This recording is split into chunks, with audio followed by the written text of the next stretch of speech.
Thank you all again for coming. My name is Leslie Fry, and I'm the upper school psychologist here at SCH Academy. I am here along with my colleague and partner in crime. Hi, everyone. I'm Dr. Sandra Chakosky, and it's my pleasure to introduce our guests this evening, Dr. Ellie Benner and Amy Mack, who are affiliated with the CHOP Eating Disorder Assessment and Treatment Program.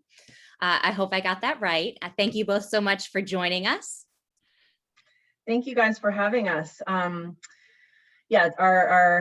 acronym for the Eating Disorder Assessment and Treatment Program at the Department of Child, it's a mouthful. So we are from the CHOP Eating Disorder Program. My name is Amy Mack. I'm a clinical social worker who I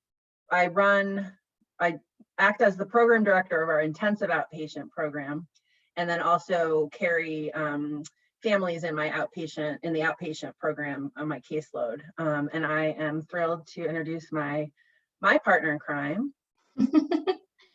Hi, everyone. I'm Ellie Benner. I am a clinical psychologist in the eating disorder program at CHOP. And I work primarily in our outpatient program, seeing families, but I also work within our intensive outpatient program with Amy on our family programming curriculum in particular. And also am thrilled to be pretty involved in coordinating a lot of our community outreach as well. So we are excited to be here, and thank you guys for having us. I'm just going to share the slides.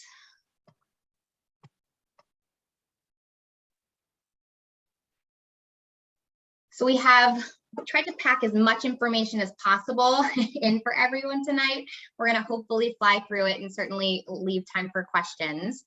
But kind of our goals and agenda. So talking a little bit about what eating disorders are, just a really brief introduction. Kind of what are the warning signs, how do you recognize them, and then really what to do if you're concerned. So just a quick kind of rundown of the most common eating disorders that we see in your child's age ranges, right? So anorexia, which is characterized by a pattern of kind of restrictive eating, right, that contributes to significant weight loss or really interferes with what we would expect to be weight gain during a period of growth. And these folks also may endorse like a fear of getting fat or a fear of weight gain. And oftentimes we see that they don't recognize the seriousness of the problem, of the eating problem, and or even if they do recognize the seriousness of it, are unable to engage in behaviors that would help facilitate recovery, right? So they're continuing to engage in behaviors that kind of perpetuate restrictive eating and or weight loss. I think it's really important to note that previously, to be diagnosed with anorexia, a person needed to have amenorrhea, which automatically excluded boys and males, but that has changed recently. And so that's allowed a lot more boys and males to be appropriately diagnosed, which has been great. I just wanted to add, Ellie, the other criteria that they removed from the diagnostic manual is that people with anorexia do not have to endorse fear of gaining weight or being fat. So, younger kids that may not sort of have that as an agenda item in their mind can develop anorexia. Yep, I think that's really important. And oftentimes in our younger folks, we don't see that to be present. Bulimia, which tends to be, I would say probably the third most common, at least that we see and treat in our program, really just involves kind of repetitive binge eating and compensatory behaviors that are specifically intended to prevent weight gain. So binge eating is kind of defined as eating what would be considered an abnormally large amount of food given the circumstances within a short period of time. And then a person subsequently, engages in things like vomiting or excessive exercise, or kind of restricts their eating the next day to make up for that and prevent weight gain. And then the last disorder, this is new to the DSM-5, so is avoidant restrictive food intake disorder, which is also a mouthful. We call it Arfid for short. And Arfid is kind of a feeding disturbance that results in either failure to gain weight or weight loss, causes significant social impairment. So these are the kiddos who can't go to sleepovers or birthday parties because there's no food there that they are able to eat or willing to eat. Families can't travel or take vacation because of the eating problem. And a lot of these kids can also be dependent on oral supplements as well as demonstrate nutritional deficiencies. Oftentimes this presents as kind of what looks like extreme picky eating above and beyond what is developmentally expected or normal. And typically it's driven by either a kid who's kind of super sensitive to textures and taste, we call it sensory sensitivity to food, or they are afraid of something scary happening, like aversive consequences of eating, like throwing up or choking, and or they may demonstrate just a total lack of interest in eating. So kids who just have really low appetite cues and as a result aren't super motivated to eat. And I would say our program tends to see the majority of our patients present with anorexia. However, Arfid is a fastly growing close second.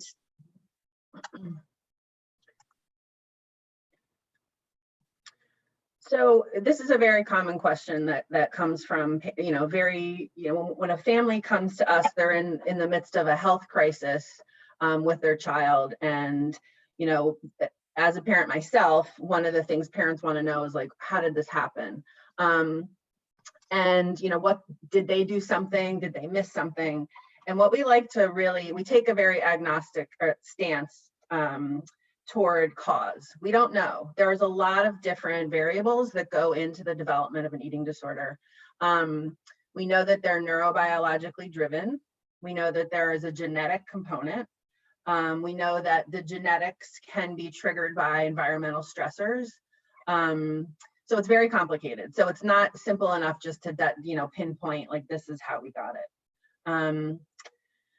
There's not one cause. I just had a conversation this morning with a family and they said, we really want to get to the root cause. And I was like, you know what, there may never be an identified root cause. But what we do know 100% is that no one is to blame. Nobody can cause an eating disorder. It's this sort of combination of all of these factors.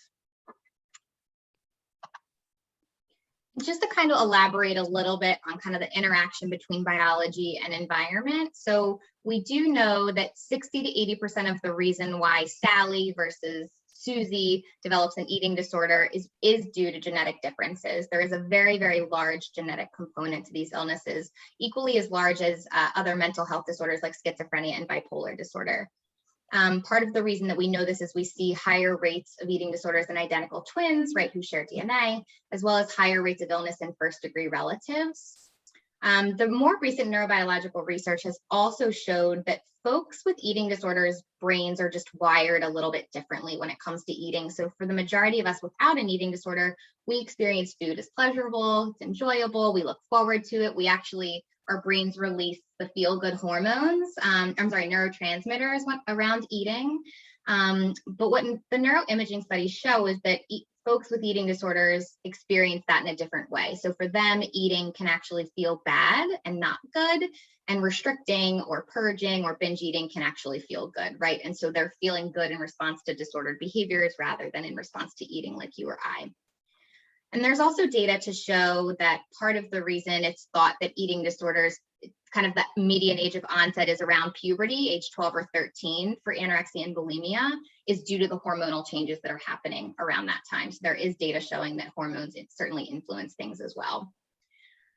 That being said, we certainly know that it's not purely biological, right? So someone can be born with a biological vulnerability to developing an eating disorder, may not go on to develop one. So really it's the combination of both biology as well as the presence of certain environmental factors. So those could be things like, we know there are higher rates of eating disorders with certain personality characteristics like perfectionism, also folks who tend to be a little bit risk averse, meaning they try to avoid like risky, high risk situations or things that could be anxiety provoking, folks who tend to be quote unquote type A, if you will. But we also see eating disorders in folks who tend to be a little bit impulsive as well. So that's another kind of personality characteristic that can be a risk factor. And then we know that there are significant social influences as well, right? So things like social media, which we'll talk more about later, sports, social circle, kind of culture, etc. And so it really is the combination of both of these things. Without the presence of both, regardless if one or the other is present, a person won't go on to develop an eating disorder. It's I think historically believed that eating disorders are this very rare, sort of uncommon illness. But what we know is the prevalence rates are in line with disease like juvenile diabetes, which is not considered rare. And it's actually the third most common chronic illness in adolescents. So it's just some statistics. Anorexia, between 0.5 and 1, almost 2% of adolescents will develop anorexia. It's equal between male and female. It's typically, it historically has been thought of as a female illness, but we know that it's likely because of just social factors. Males aren't necessarily diagnosed as quickly, but the rate of illness is equal. And it has the highest mortality rate of all psychiatric illnesses. A combination of the physical and medical complications that come with restrictive eating, but also suicide rates are quite high in people that go on to develop chronic anorexia. Bulimia nervosa has a bit of a smaller prevalence rate, about 1%. It is more common in girls, but when we do see it in boys, it looks less like purging, like vomiting, and more sort of excessive exercise.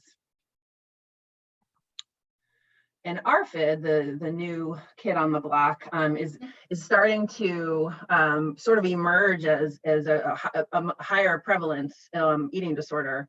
Because the diagnosis is new, the research is new, so it's sort of emerging, but it may affect 3 to 5% of children. It does seem, and it sort of fits with my caseload, that males are higher risk than females. I don't really know why that is. It tends to onset a little bit earlier than anorexia and bulimia or any of the other restrictive eating disorders. And it tends to have kind of come with a history of picky eating. So I don't think someone just sort of develops Arfid, unless it's a choking or if there was an aversive experience that caused the fear of eating. It's typically these kids were chronically picky, and it just has gotten to the point where they're not functioning in society. So just to kind of run through, and we'll just breeze through some of these statistics. We don't even necessarily have to repeat them, but just kind of slides for you all to see. So we know that over 25 million Americans have eating disorders, the vast majority of those being between ages 12 and 25.8, so almost 26 years old. As Amy mentioned, eating disorders have the highest mortality rate of all psychiatric illnesses. For women aged 15 to 24, the mortality rate of anorexia is actually 12 times higher than any other cause of death within that same population. We know that 33 to 50% of kids and adolescents with an eating disorder express suicidal thoughts, and up to half of them who have been diagnosed with an eating disorder have actually attempted suicide. Amy already hit on this one. I think this is really noteworthy. So by age 6, and I think there's even data showing even younger, I think age 5, girls start to express concerns as well as awareness about weight or shape. And 42% of 1st to 3rd grade girls actually endorse wanting to be thinner. There's also really high rates of eating disorders in college athletes in particular, well, in athletes as well as college athletes in general. So 33% of male, 62% of female athletes. Certainly there's higher rates in some sports than others. So there tend to be higher rates in wrestling, ballet, those sorts of things.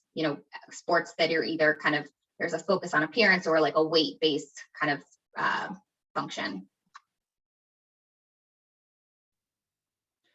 This sort of starts to tap into sort of access to social media. As kids have access to social media, in middle school or late elementary school, it is likely driving this percentage of fear, focus on body shape and size, fear of being fat. It also, that becomes that this percentile can be affected by sort of how body conversations happen in the home. So we'll get to this in a bit, but the way that we talk about our bodies within our own households really have an effect on what our kids feel about themselves. So 80% of 13-year-olds, so that's an 8th grader, have attempted to lose weight in some way. That's a lot. Talking about, so prevalence of anorexia can affect, males and females equally. The diagnosis may, fall short for our boys. That they just may not. They may present in a way that it misses the diagnosis. Mhm. Yeah, oftentimes they are diagnosed later than females. A large percentage of half the girls and 33% of the boys in this. This is a study or a survey from a large number of middle and high schoolers. 14,000 high school students across 35 states. Yep. So they endorsed unhealthy weight control behaviors. So, efforts to, we'll get into this as well, but sort of this concept of, oh, I want to eat healthy, and like, what does that mean? It may actually be an unhealthy disordered eating pattern that they've fallen into. And then this was the same study. So 30% of girls, 15% of boys endorsed disordered eating symptoms that were severe enough to prompt further evaluation. And just percentages of those students who were also endorsed daily vomiting.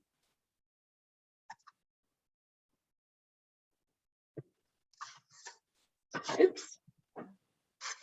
So just some things that Amy, do you want me to take this one? Or do you want to do this one? Yep. I think I missed a slide here. Hold on.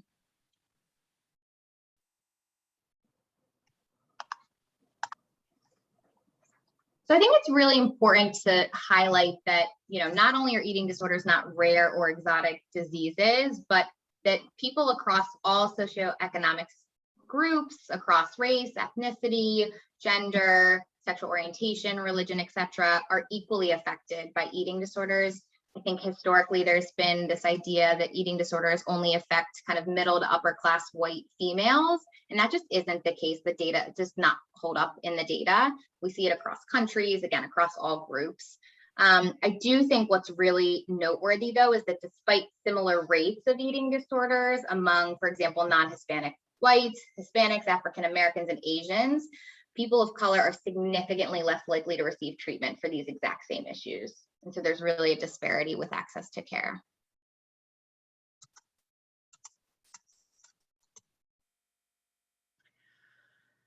So we wanted to talk, do a little bit of myth busting, and in the form of talking about, here's some truths that you may not realize. We have there's a strong sort of misconception about eating disorders, and one of our goals tonight is to sort of, eliminate things that we no longer know to be true, and highlight things you may not know. Number one is many people with eating disorders look healthy. Yet they may be extremely ill. We envision, before I got into this field, envisioned people that had anorexia or an eating disorder as being, emaciated. And yes, that can be the case. But a lot of times, people that develop eating disorders, it's because they have fallen off their own growth curve. So there's no average size for a 13-year-old. It's, your growth trajectory is determined at birth. And when you fall off of that, it puts a lot of strain and stress on every system in your body. So someone may have been in a higher weight and they may have lost significant weight, and to sort of societal standards, oh, you look great, but they could be very ill. We did mention families are not to blame. Nobody causes an eating disorder. A parent, even if someone is, disordered themselves and trying to influence the way that their children eat, nobody can develop an eating disorder unless they have their own genetic loading. And we find in our program that parents are actually key players in treatment. It used to be believed, and when I say used to, we're thinking like 60s, 70s, before we knew the neurobiology, anorexia is a disease that happens because parents are overbearing, or a lot of beliefs that we know are not to be true. And we like to empower parents to help their child get better. I mentioned parents are coming to us because they're in a crisis, not just a mental health crisis, but also a physical health crisis. Many of our patients come to us because they were admitted to CHOP for medical stabilization, and now they're stepping down into our, treatment program. And, you know, everyone's life has turned upside down. Parents are, you know, maybe have to take time off from work. You know, they have to find coverage and help with other members of the family. So it's a true health crisis. Eating disorders are not a choice. You cannot choose. And I've actually asked many kids that I work with, would you have ever chosen this? It's not a choice. You can't choose to get an eating disorder. Again, it's the neurobiology, you know, genetic loading piece. Eating disorders are very difficult to treat, but treatment works. And key factors for successful treatment include early detection and early intervention.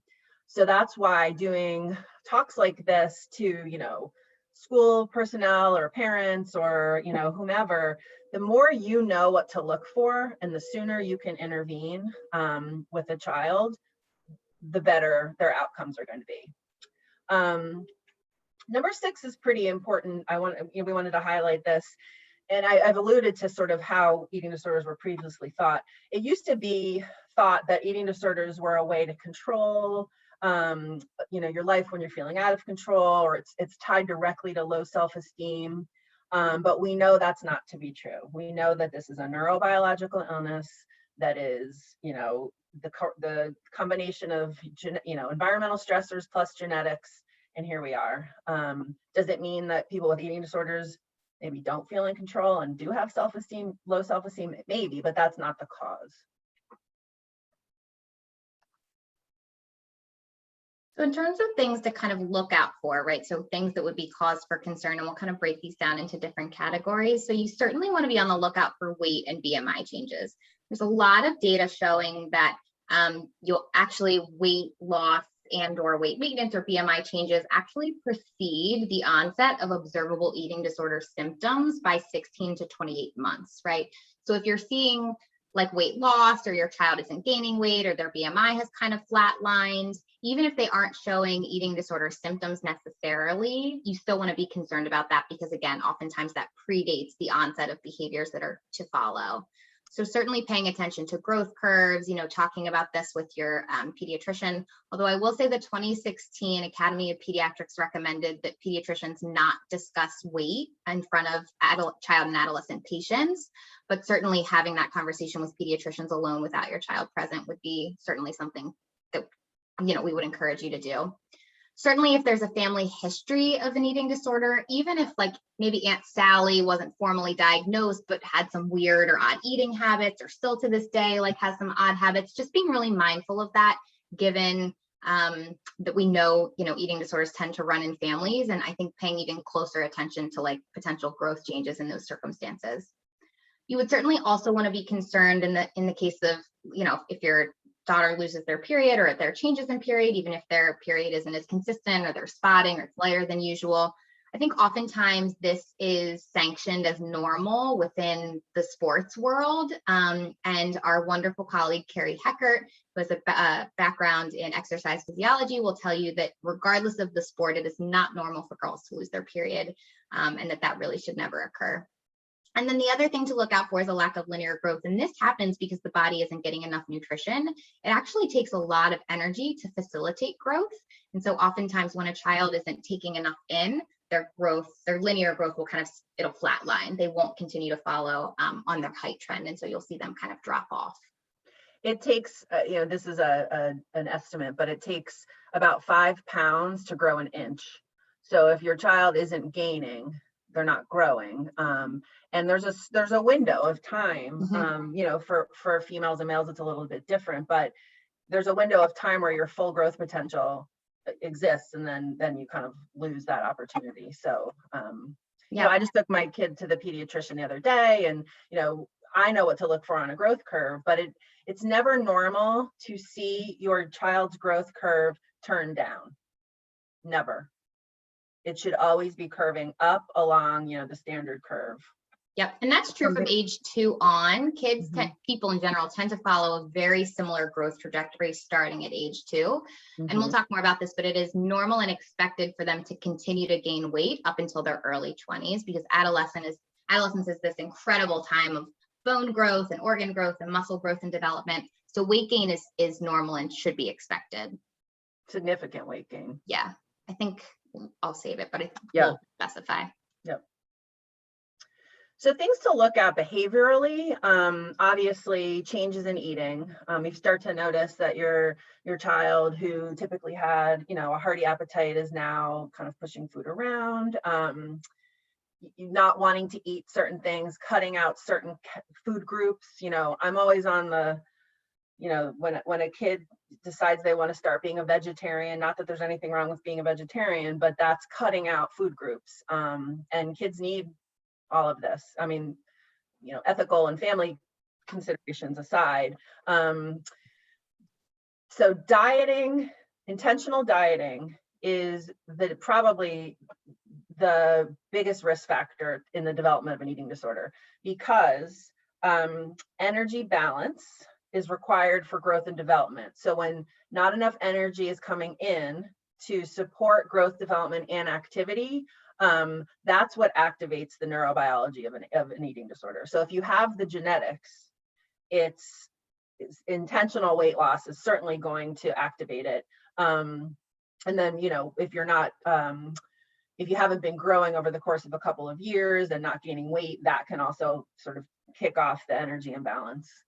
If you notice that someone all of a sudden is very preoccupied with, their shape, they're counting calories, they're worrying about sort of, what's healthy, what's not healthy. Always, if kids are going to the bathroom after they're eating, you want to be aware of, vomiting or flushing food down the toilet. One of the things for school personnel, it's important to notice, if you ever notice kids throwing their lunch away, without, eating it at all, or throwing a lot of it away. Rigid, compulsive, and excessive exercise. So kids that are athletic and active, that's awesome. But if it becomes that they can't take a day off without becoming distressed, that's concerning. Or they're like exercising above and beyond what the coach is recommending, like workouts a day, that sort of thing. Yep. Kids that have a difficult time sitting still or sitting at all, I've had patients that will only stand because, or they'll tense up their body, or they're tapping their legs, or, again, this doesn't mean someone has an eating disorder in and of itself, but these are things to look at. Changes in sort of what their clothing, how it's fitting, or if they're starting to wear, oversized clothing is sort of the thing right now, but starting to notice, really oversized clothing to the point where you can't sort of see what their body changes might look like. Avoiding meals. This is interesting. Kids in our program, a lot of kids in our program love cooking and love baking, but then give it away. So there's this sort of like preoccupation with food, but unwillingness to eat it. And then food rituals, that sort of means, when I started off, like pushing food around the plate, cutting it into small pieces, drinking water in between every bite, just sort of like rituals that are not, that's not what typical eating is. Typical eating is sort of casual and fluid. And I think this is probably also a good place just to highlight that, like this idea of orthorexia, right, which Amy's kind of getting at a little bit, which may not, to me, I think it's basically anorexia, just by another name, but essentially like kind of signs of that, right, would be similar to what Amy said, cutting out major food groups, but also this like major preoccupation on health and healthy eating and wellness and organic. And, suddenly they're cutting out sugar and carbs and all of those sorts of things, as in addition to being super preoccupied by all of that. So it's normal for people to spend about 10 to 15% of their day thinking about food. But what the literature shows is that people with kind of subclinical disordered eating spend 20 to 65% of their day thinking about it. And those with an eating disorder are spending 90 to 100%, right? So just, that's pretty staggering.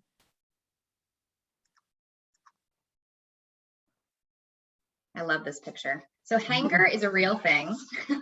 And you can imagine, gosh, for these kids who are chronically under eating, of course, their mood is going to be impacted, right? Think about what happens to you or I when you go, a little bit longer than usual without eating. I become like a different person.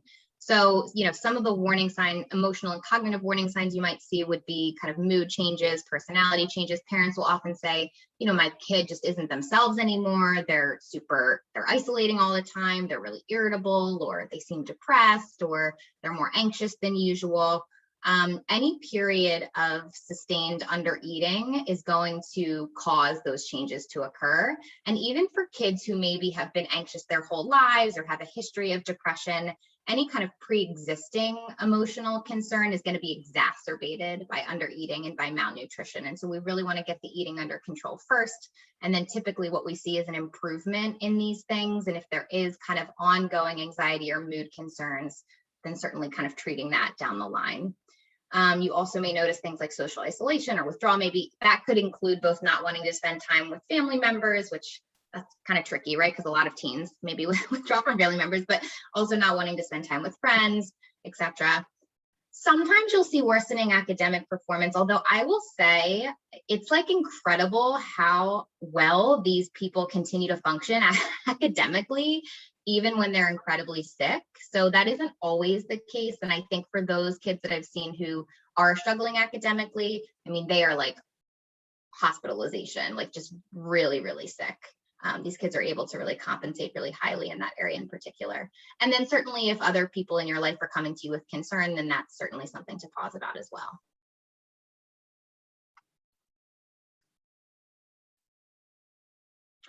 So what do we see clinically? Like, the onset is not always, like I mentioned, it's not always associated with classic dieting. I'm going to intentionally go to lose weight. I would say actually, that's rarely, sort of, how did you get here? That's rarely the way that the story starts. It's, I wanted to be more healthy, or I wanted to stay in shape because we're in the pandemic and I didn't have my sports season. It could be simply that a kid grew taller over the course of a year, but didn't eat enough food unintentionally to sort of sustain their weight curve. They're busy, they're, kids that are involved in a million activities, just forget, they forgot to eat, or they, just eat it like these, some of the neurobiology is that kids are not super rewarded by eating. So it's kind of easy to forget to eat. And another one that, it's important to think about is if your child develops the stomach bug, or got their wisdom teeth out and then they got infected and they lost 5 pounds, 7 pounds, that can be enough to activate the neurobiology of that energy imbalance. So just knowing that someone doesn't necessarily go out to lose weight, and this is how an eating disorder develops. So there's a lot of factors. We mentioned how the fear of gaining weight or being fat is not always present. Body image dissatisfaction, unfortunately, is very normative in our culture. And it is very normative. It's very common in the kids that we work with that have eating disorders, but it's not always the case. So just because someone, is expressing body image dissatisfaction doesn't mean they have an eating disorder. And just because someone isn't, doesn't mean that they don't. We'll talk a little bit more about normative discontent related to body image distress in a little bit. And then the final point, which is really important, Ellie touched on it earlier, is the lack of recognition that they are sick is a hallmark criteria for kids with anorexia. They come in with their parent and they say, I don't know why I'm here. My parents are overreacting. And that's, there's a fancy word for it, but it's really, it's called Anastagnosia. And it's a really unique criteria that's common in, I think, schizophrenia, bipolar disorder, and anorexia. It's like, you don't know you're sick. So someone who's not they're not thinking something's wrong with them, or certainly not eager or willing or excited to engage in the treatment required. So that's what makes eating disorder treatment challenging, is that there's an unwillingness on the part of the person who's not well to participate.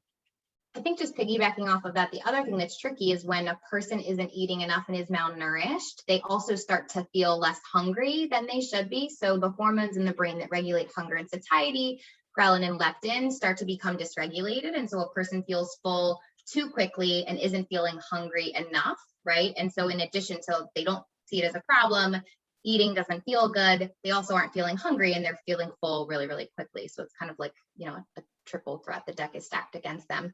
I think the other thing, kind of precursor that we see clinically, is the start of a stimulant or ADHD medications, which oftentimes will reduce appetite, right? So that can lead to a period of just inadequate intake and weight loss or failure to gain weight. And for those kids in particular, oftentimes we're working with them, especially the ones who really need those medications and for whom there aren't other options, really teaching them to eat mechanically and eat enough, even though their hunger is kind of artificially reduced, is important.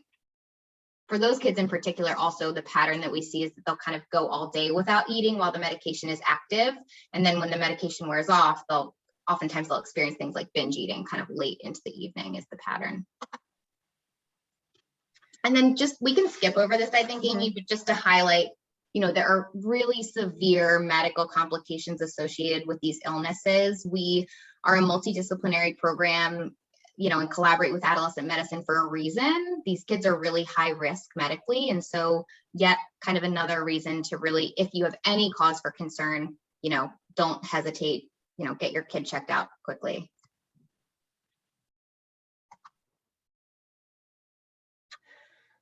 So speaking to the point about, you know, we call it orthorexia, but Ellie and I call it anorexia, but you know, there is a culture currently, I think diet culture sort of ebbs and flows over the course of time, but currently there's a big focus on healthy eating, clean eating. So the word health has, I think, depending on sort of the season, can mean something different.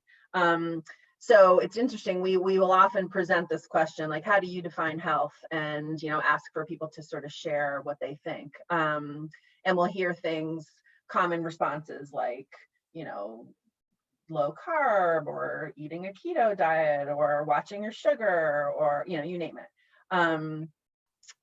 But what's interesting, I think Ellie is the next slide about, yes, the actual definition of health, which is interesting, you know, from the dictionary, is that health is the condition of being sound in body, mind, or spirit, or a condition in which someone or something is thriving or doing well.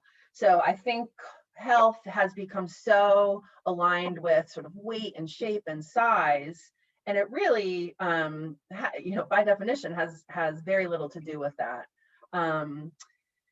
You know, we could talk for hours about how sort of weight stigma, sort of like the assumption that larger is less healthy, smaller is better. We could talk for hours about that, just culturally.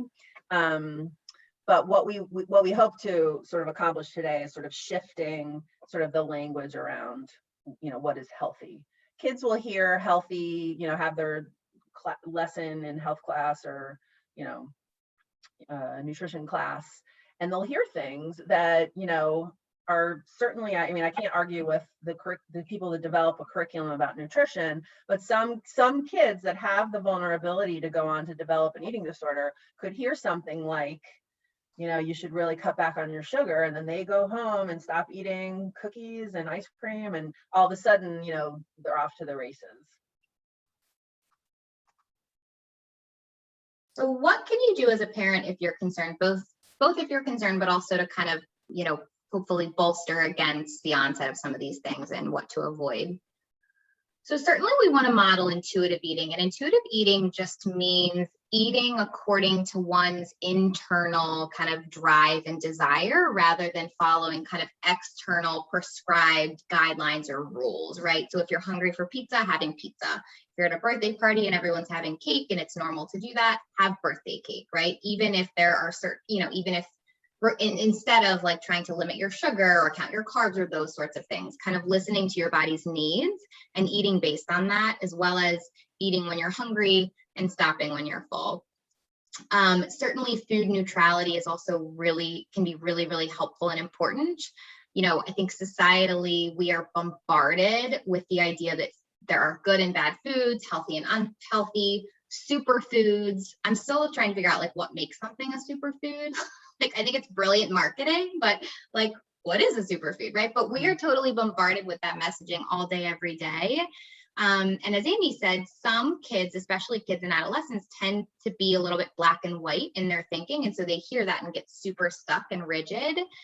And also it makes us feel a certain type of way about how we're eating, right? We feel good if we're eating healthy, we feel bad if we're eating unhealthy. And so we want to remove those labels and just describe foods by what they are, rather than kind of labeling them. And I think the other thing we want to avoid is making food a moral issue, right? Food is not a moral issue, right? The only kind of food that will make you, that is bad for you, is ones that cause food poisoning. Otherwise, all foods are energy and are, appropriate, however you please, in moderation. And so modeling that can be really useful, just in countering bolstering a lot of the other messages.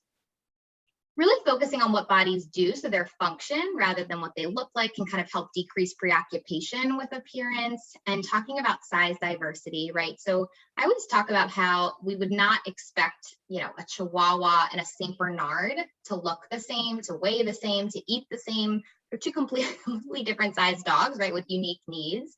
And humans are the same way. So, why on earth would we expect people to fit within kind of this one box of what they should look like or eat like, or BMI, where their BMI should be? It's just not reality. And so normalizing that for kids and exposing them to people of different sizes can be really helpful.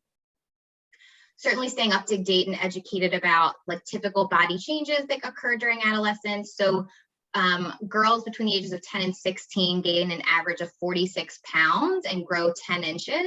And boys during that same time frame gain an average of 67 pounds and grow 14 inches. So knowing things like that, and also knowing that, again, growth up until age 20 is normal, to be expected, and if it isn't happening, to be concerned. I think really important to prioritize you and your child's eating, and to model that for kids, that eating comes first, and that, missing meals or skipping lunch or having work meetings during lunch, that, those sorts of things are kind of few and far between, and really teaching them to prioritize and put eating first. As well as what Amy mentioned, normalizing body discontent, right? So there are things, each of us have things about our bodies that we don't like, which is normal. We wouldn't expect everyone to love everything about their body. That would be weird. And so just normalizing that for kids and teaching them, we want them to be able to live their lives in spite of that, and to not let that interfere with doing things that are important to them. But certainly just explaining that that's normal and to be expected, and how can we kind of do things anyway. Just wanted to give a 15-minute reminder.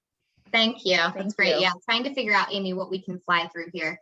I think one other thing I would highlight on this slide is really teaching kids to critically evaluate social media. So, as adults, I think we recognize how much of the information on social media is skewed and edited.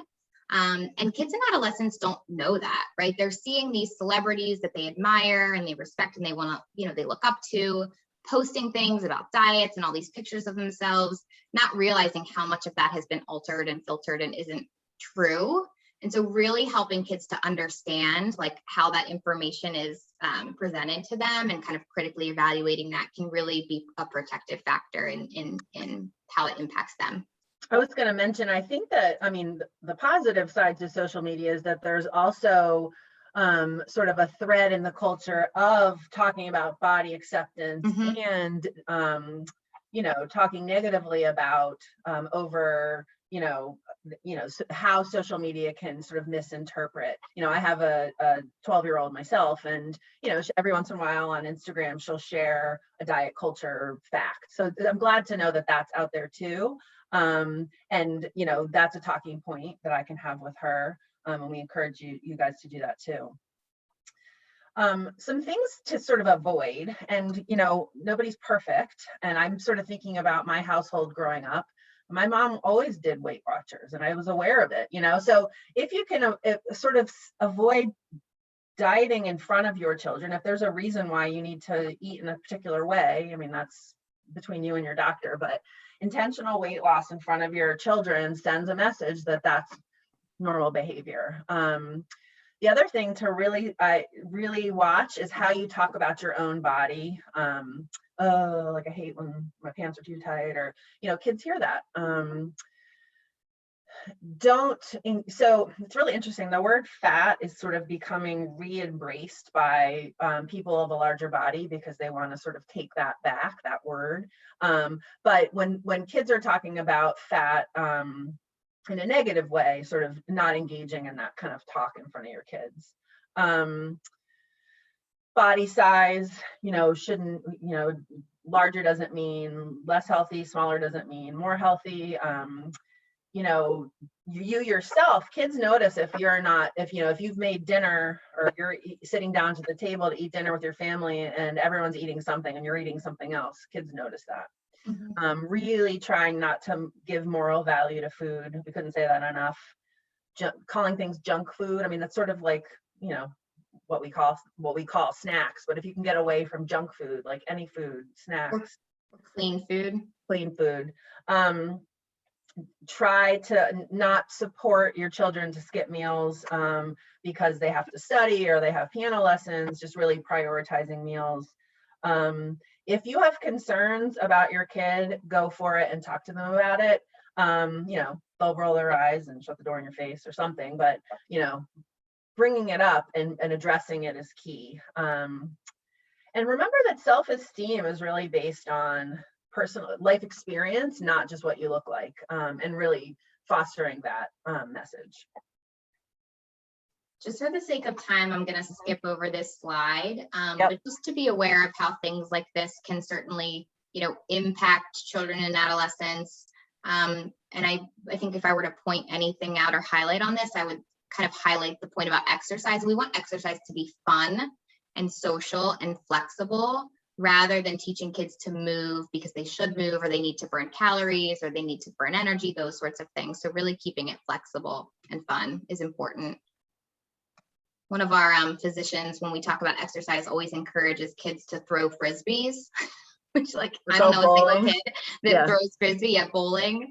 So that typically does not land for people, but the idea is there, right? That doing something fun and that's laid back rather than super intense or rigid. I'll skip over this too, but I do just want to highlight Chloe Tang, which was an insane phenomenon in the beginning of COVID when all of our patients were suddenly doing her 2-week ab challenge. So just being mindful of how social media and the impact of that, especially within COVID, has kind of impacted kids and their social circles, I think is important. Is she a TikTok person? I think so. I don't know. I'm not on TikTok because I'm old. I know. That's the other thing.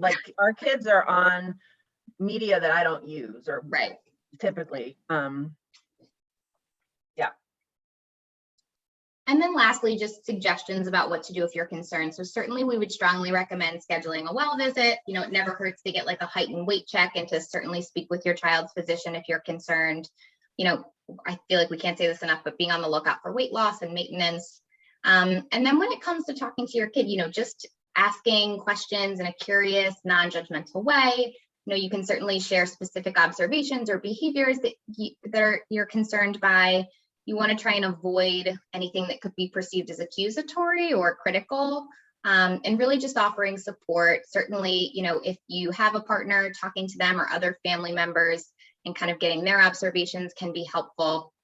And then I think just to know that even if you're kind of trying your best to approach your child in a curious, non-judgmental, supportive way, if they react in a defensive manner, to kind of not be super alarmed by that, right? Because oftentimes people, again, if it is anorexia in particular, don't recognize that there's a problem. And so that type of reaction in and of itself can be diagnostic, and even more reason to be concerned. So again, if your parent kind of radar is going off, listen to that, and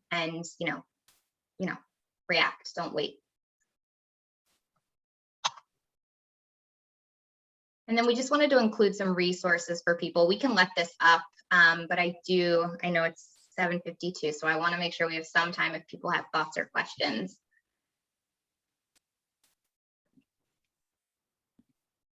Thank you, Ellie and Amy, for going through that so quickly. It was so thorough. I was taking notes the whole time. And I didn't say this in the beginning, but Ellie has been with us before to speak to parents.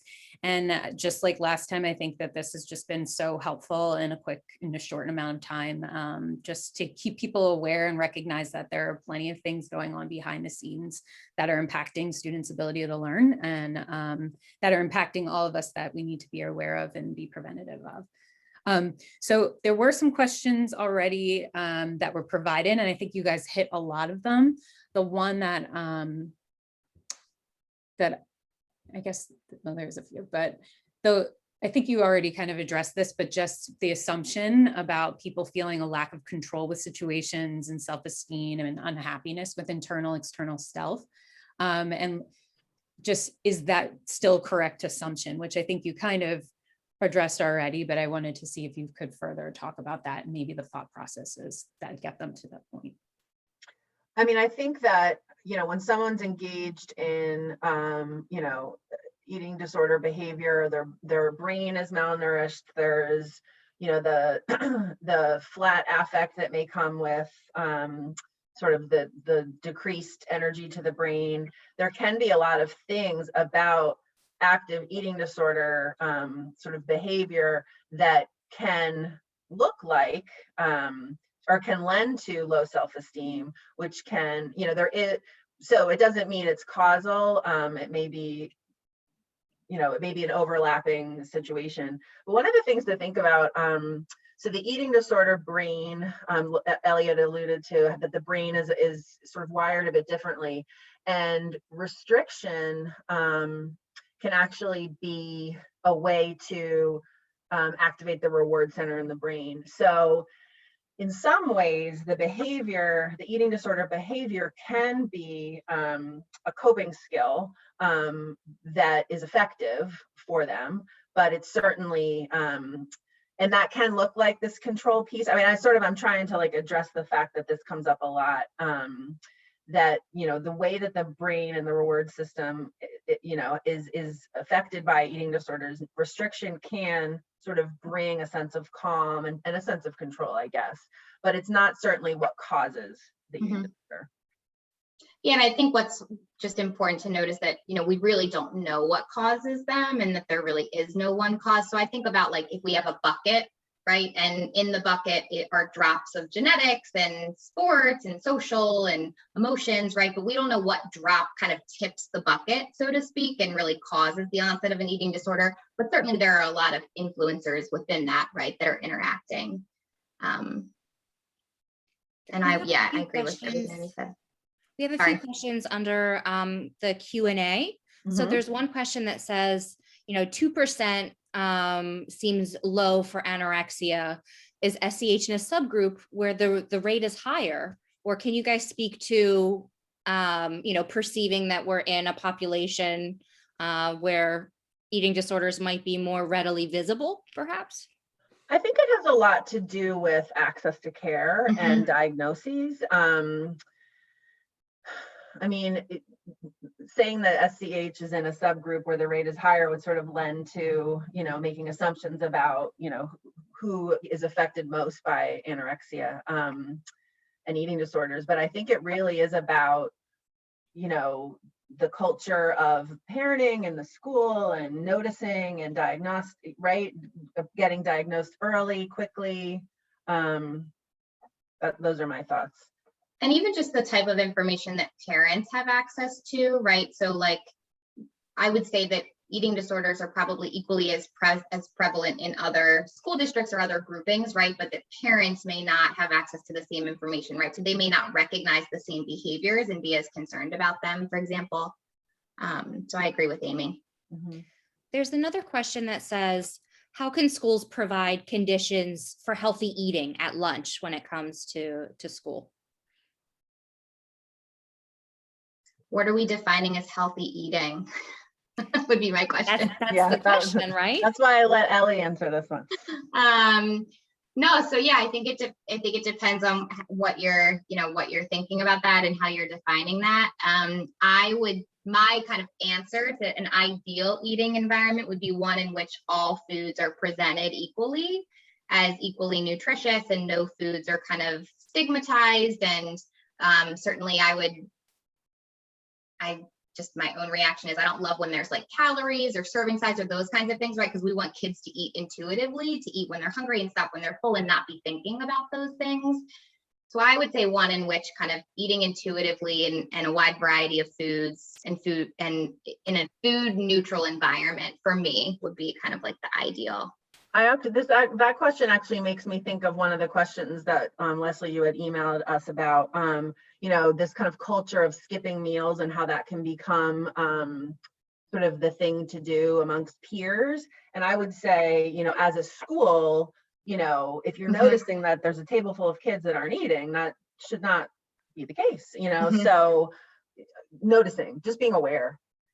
I think that's a good point. I would say similarly, it's so hard because there's so many clubs and meetings and there just isn't enough time in the day. And a lot of schools find themselves offering like study periods or meetings with teachers or club meetings over lunch, but that really does contradict with this idea of prioritizing eating. And so I think ideally schools would also kind of preserve that time just for eating in an ideal world. There's a question about our dentists learning to keep an eye out for damage that could be a sign of an eating disorder. I believe so. I mean, I've not spoken to a dentist about this specifically, but the adolescent, the medical team on our part of our team, definitely speaks to sort of the oral health piece.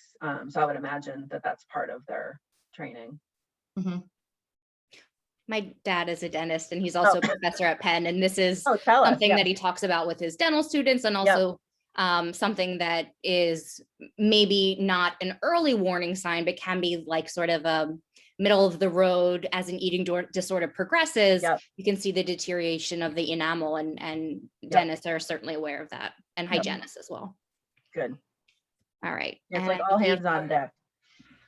Our last question is, so following taking your kid to primary care physician, if there's not a clear answer, but you still see weight loss and other symptoms, what are your next steps as a parent? Being a strong advocate for your kid is key. Sometimes, and I don't want to sort of imply that there's any pediatrician that's not a great pediatrician, but sometimes a pediatrician may not have concerns about weight loss. But if as a parent, something's up, you can, I mean, I'm not here to sell CHOP, but like you can reach out to, eating disorder programs, or you could really persist with your doctor and say, listen, I don't have a good feeling about this, speak to another doctor. But, a lot of our parents are, they are tenacious and, have reached out and persisted because they knew something wasn't right with their kid.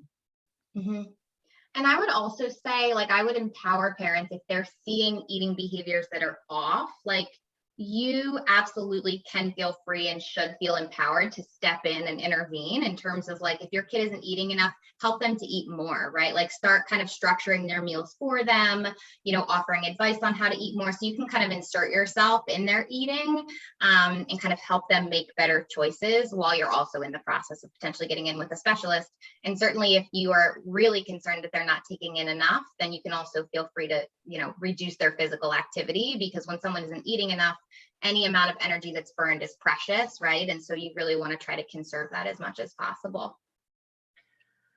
I wanted to acknowledge, I saw a question pop up in the chat about COVID. Has it increased incidence of eating disorders? And I think Ellie and I can speak from just our experience at CHOP that the percentage of kids presenting either in the hospital or in our outpatient program is exponentially increased. And some of the reasons that we think that is the case is that there were the change in structure. Kids really rely on structure. So if your kid is now a hybrid and then it goes into then you're virtual and then you're back in school. I mean, the change in structure is so tremendous. The decrease in opportunities to socialize, the inability to participate in activities that they typically participate in has really, really affected a lot of kids. And we're seeing a tremendous increase in referrals to our program.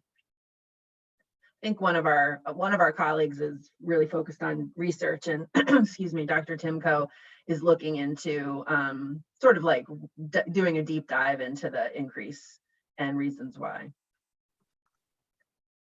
We got one more Q&A, maybe two. So the one says, while we don't want to stigmatize there are, for example, heart healthy foods that prevent disease. How do you support informed choices without overstressing the weight loss aspect? Comes up all the time.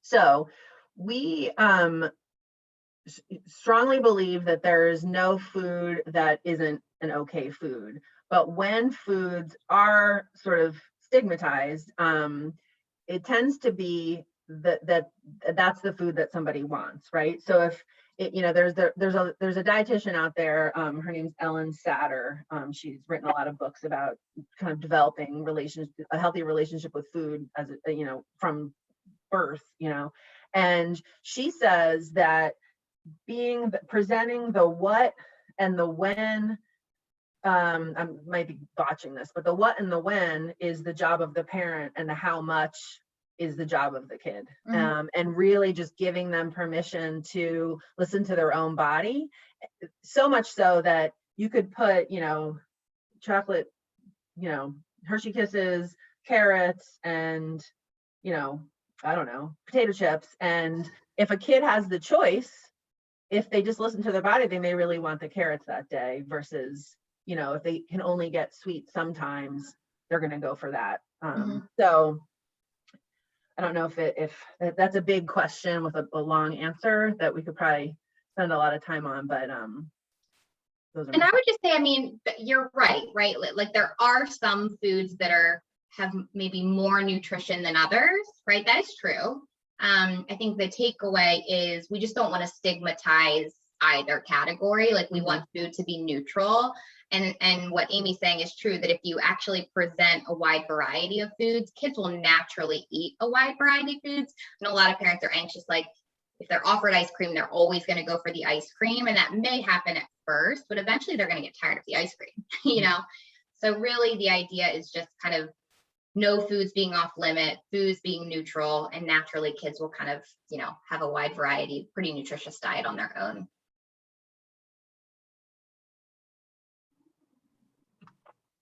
Good questions. Yeah, I guess this is the last question comment, and then we'll end it. But this was more of a comment, but I had a parent who would overwatch what my siblings and I ate, and that encouraged all of us to hide our eating and binge in private. And as a child with someone with an eating disorder, it is really hard. And that person wishes that their parents would have talked more about their own struggles and let them know more about the family history, so they knew what was happening to them. Yeah, there's such a stigma, or historically such a stigma around mental health, but specifically for some reason, eating disorder. Like if your child had a mental or a medical illness, the neighbors would be doing a meal train to help you. But when someone has an eating disorder, it's almost like sometimes the parents we work with don't even want to tell their extended relatives, and that really isolates them. And that's such a good point too, that really holds up with what we see, that really this idea of trying to like over control what kids eat can actually backfire. There's a lot of data showing that, the more foods are perceived as like off limits, the more a person craves and wants those foods, which can lead to eating in secret and actually binge eating, and can actually also result in weight gain. So again, just coming back to this idea of like all foods being healthy, nutritious, great in moderation, and just food neutrality can really make a big difference. Thank you both so much for an incredibly informative presentation. We appreciate you taking the time to speak with us, and thanks to the audience for some fabulous questions as well. Thank you so much. Thanks for having us. This was great. And just letting everybody know, we are not done here as the psychologists. We're trying to break the stigma just like everybody else and talk more about mental health and the things that are going on with our students. So next month on May 5th, we will have Dr. Catherine Dalsgaard talking about the new and improved normal, progress over the pandemic. And she's actually on this call too, which is great. She's amazing. Amazing. We're so She excited. really is the best. You guys are in great hands with her. Show up for that one. I'll come back. And no, and you guys are welcome to come back, and we would love to have you guys back again. Thank you so much for your time Welcome. today. And we appreciate everybody for spending the time with us tonight. Thank you all so much. We'll Have a see you good night. May 5th.